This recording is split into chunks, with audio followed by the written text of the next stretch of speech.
Alright, I have no idea what this dude's problem is, being following me, driving like a fucking asshole. Let's find out. Hey, bro. Hey, no, fuck you. Fuck you. Oh, shit. No. Ah. No, stop. Stop.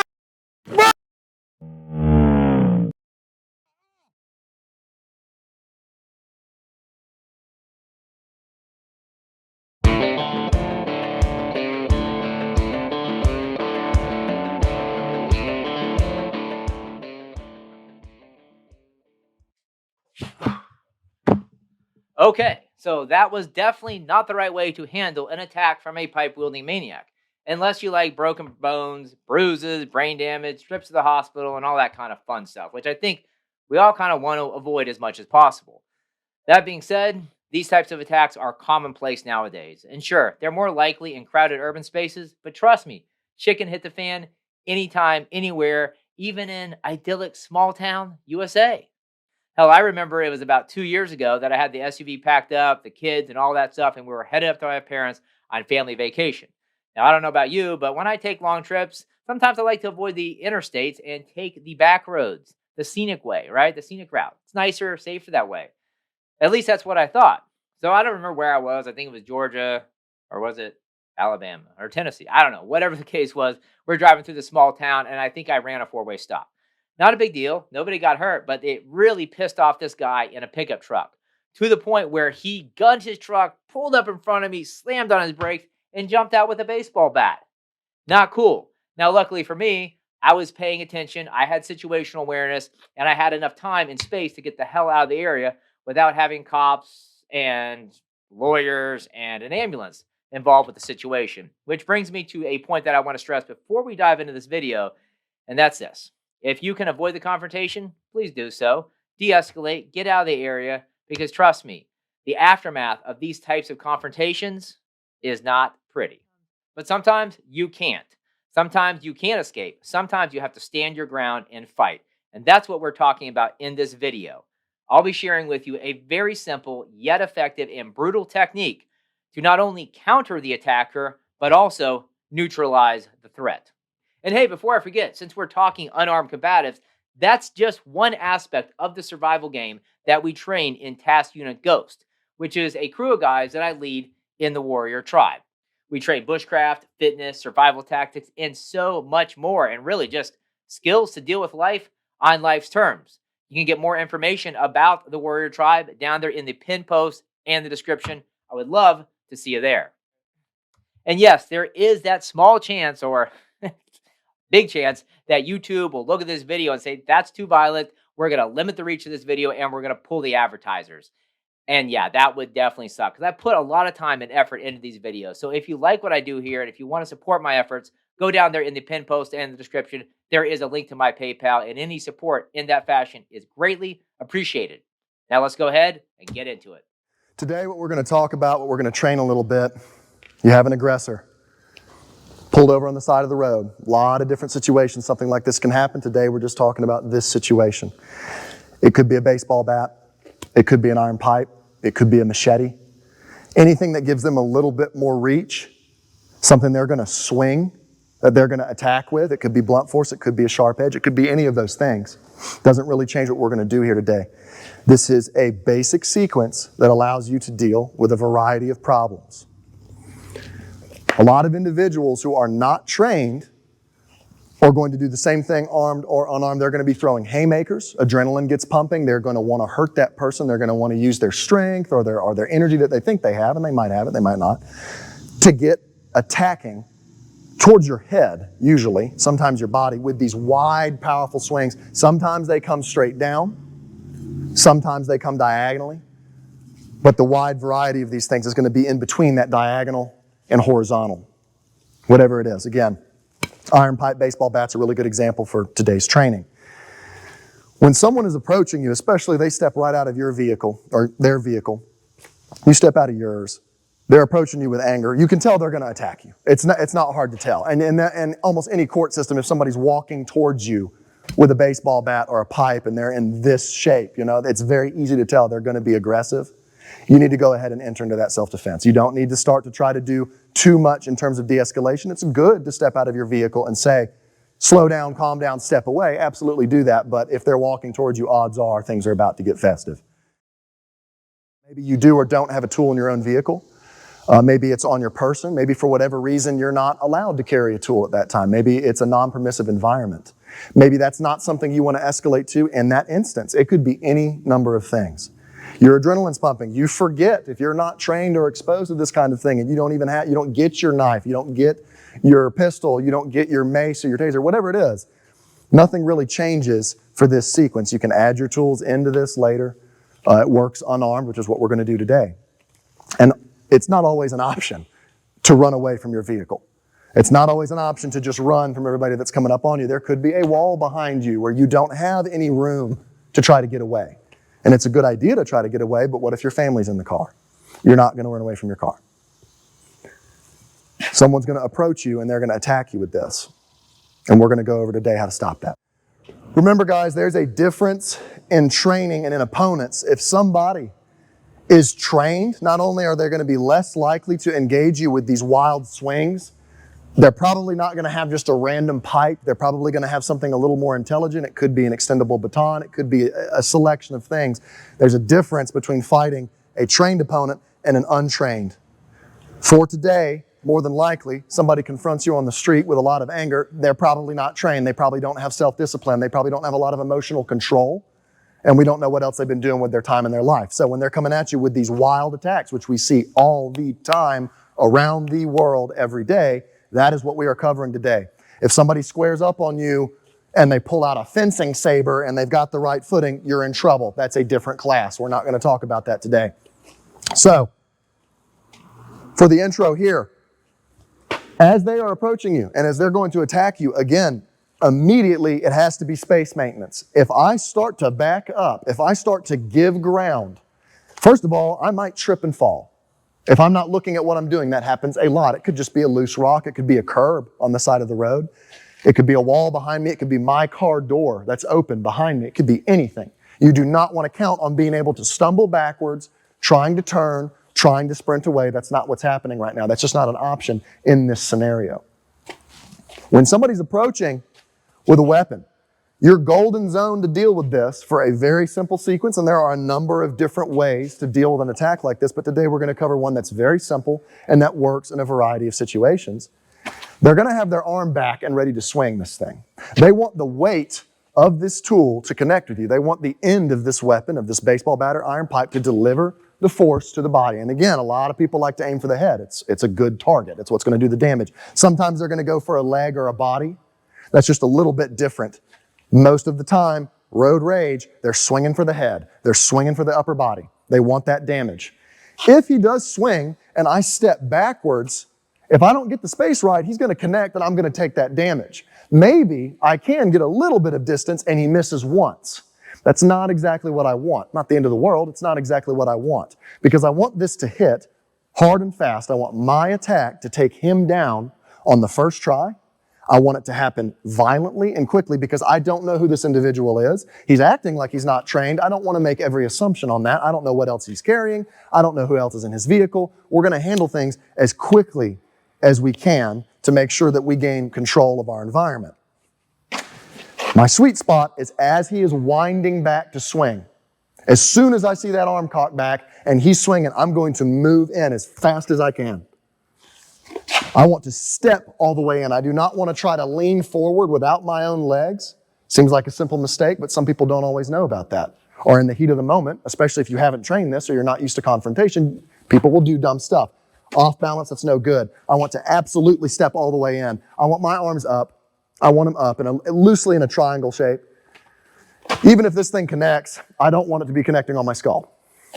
If it connects on the outside of my arm, that's going to hurt. It could even break my arm. That's a lot better than my skull getting wiped out. But we don't want any of that to happen. I'm going to attack. What I want to do here is break into the frame of his shoulder and his arm. I'm not going to try to chase after his hand or the weapon and grab it and start wrestling. People will do that a lot, especially if it's a machete. I'm not going to be grabbing this edge. There are disarms you can do. There are a lot of different training for some really great disarms. We're not necessarily going to cover that today because this isn't a medieval fight or a duel. This is a street fight. I'm trying to create as much damage as possible, create distance, and control my environment. When we do this, I'm aiming for his shoulder frame. I want this arm powering into his shoulder. I can get a hold of this shoulder in his frame a lot more easily than I can try to track for some advanced movement on his floating hand. Not everybody has any time in the world to train 8 hours a day every day. It's not going to happen. We aren't samurai. Grown men, you got a little bit of time to learn something that works. When we come in here, my other hand smashes down, really almost like a chop, a strike onto his forearm. I'm aiming to get some kind of pain response and nerves out of this. He may drop the weapon, he may not. Doesn't really matter. I come right down on it. This hand is going to just sock it down on the wrist. It's going to be pulling down and away. I'm trying to take some strength out of his arm and prevent that weapon, baseball bat or machete, from getting traction, from getting movement, from causing a lot of problems. Into the shoulder, that's my frame. I want this frame. The most important part of this entry. Hit this guy in the face. On the way in, it can be a punch, it can be a palm, it can be going for the eyes. Absolutely. You can clock the ear. Sure. Elbow. I love the elbow. Elbow transfers a lot of force. It transfers a lot of damage right to the face. I want to upset his system to get him off balance so that the rest of this does a lot more damage. If I try to work this control and I'm wrestling with this guy and maybe he's strong, that's the nightmare. He's going to get in here, he's going to create his own damage. I'm going to lose control. It's not going to work. I need to put something in the way of his thought process, which is smashing him in the face. Most people, when they're equipped with a weapon, their guard drops. They haven't been trained. They think they have all the power right here. All the attention is right here. And it's, that can create some damage. That's important. But as he's doing this, we come in, bam, right in the face. I want to get one really good strike to his mouth or his lower face area, possibly the neck, maybe two at most, because this is going to turn into me, I'm grabbing him, definitely down by the wrist and now around the shoulder. Again, that elbow works great for this. As soon as that's done, one or two at most, you might come one on the entry, one on the side. Again, you don't want to sit here and be slap around on his face. If you're really strong, if you're overpowering him and this guy's already dropped the weapon, he's unconscious, easy day. That's great. We're not counting on that. An individual who's attacking you might be bigger than you. They might think they're stronger than you. They might be stronger than you. They might not be trained, but they might be used to getting punched in the mouth. And there are people out there that are like that. Maybe they're on drugs. Here's the damage. We've already started. He's stunned up. Immediately after those one or two strikes, elbows, fists, whatever, this knee, this back knee is going to thunder into his groin. Hard. Hard as you can. If you got to jump into it, that's great. What we're doing here is we're breaking his hips down.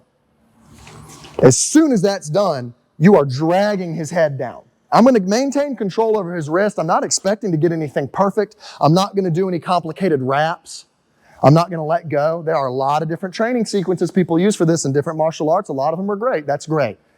We're not going to cover every single minute detail today. Adrenaline's pumping. You need to create the damage, get the control, and get out of there. If you try to pull him down without striking the groin, it might work, it might not.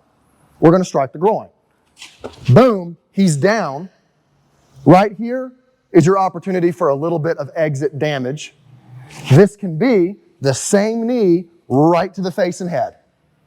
Right to the face and head. You're going to drag his head by the neck, right? If he's got long hair, you grab that hair. If he's got a hoodie, you're going to grab the hoodie. And you're going to thunder your knee right in the side of his head. This will knock a lot of people out. Some guys are stupid tough. So at no point do we assume he's just out of the game until I've done everything I want to do. I can absolutely use my arm and my hand for the same purpose. I can strike the back of his neck. I can strike the back of his head.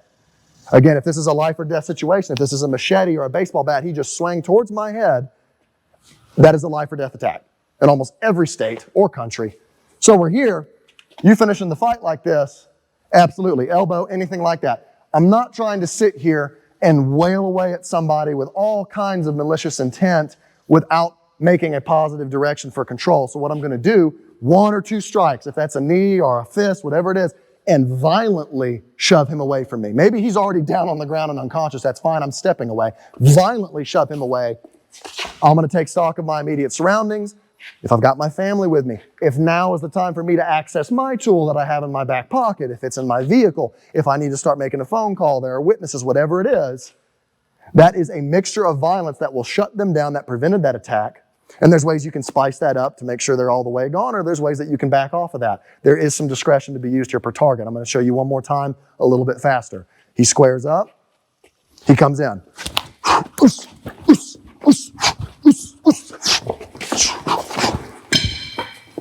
If it gets messy, that is fine. This is medieval.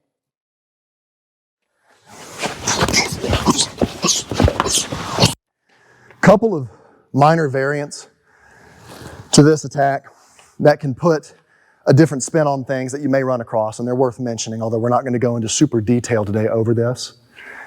Again, for anybody that needs to train these things and should, a lot of us should, almost everybody should, a grown man should, put time into it. Don't expect to get all your answers from one short video. Put some hours in on some simple moves that can buy you a lot of time in life. Two things they might do differently. If they come straight down, that's a slightly different angle. It doesn't necessarily change the attack. It doesn't necessarily change what you do, but be aware. There are some minor details there. If they come in and they swing two hands on this, like a classic baseball swing, when you make your entry, it's a little harder to punch through two arms as opposed to he's open and now you've got the inside of the body, you've got the mouth. It doesn't necessarily change the move. You are still going to be attacking the face, getting a grip, driving the groin, beating them down, pushing them away. It's just a little bit harder. Not everything in life is easy.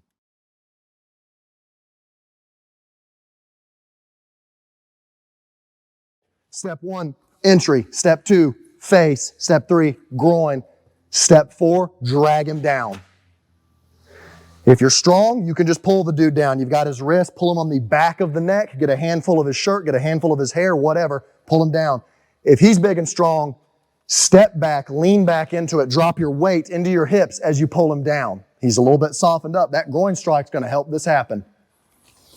Step 5, knee to the head or hand or elbow to the back of the neck.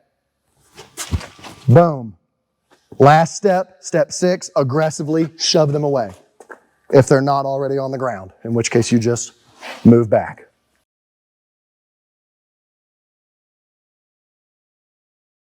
As soon as he even starts to move his arm back, that's when you move. You shoot forward with this leg right in between mine and slam into my body. So it's right here, boom. Yep, you can feel this. And if you want to drag that arm down, you absolutely can because you're socketing down here. You don't want him to be pulling this back up towards your head. Just keep that down. This is right here. The strike comes in. He takes a bit of a lick there. He's like, wait, what just happened? And then the groin, boom, and pull him down sharply. Hit the head, yeah, and then push him away. Yep. Yep, that's exactly what it's going to be. Okay. Exactly like that. All right, perfect. All right, let's go.